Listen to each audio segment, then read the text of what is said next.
ஆதவன் மலரும் மலை நாட்டினிலே முழுமலை நாடும் குணத்தின் சிறு துளிகள் இணைந்து பெரும் நதியானது முழு நாடும் செழிப்பின் மழையானது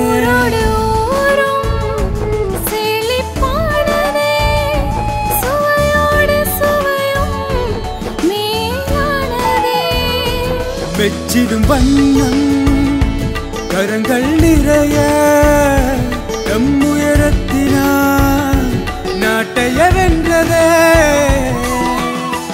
அனைவரின் உள்ளங்களை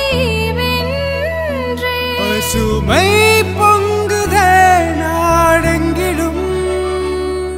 இம்நாளைய சந்ததியை வளமாகிட சமையல் பணிகளும் லேசானதே வீட்டுக்கு வீடு எங்கும் ஒரே பெயரானதே தூய சிக்கன் என்றால் மலைநாட்டிலிருந்து ஒரே ஸ்பெஷலிஸ்ட் என்றால் கிறிஸ் ப்ரோ மாற்றத்தை சுவையுங்கள்.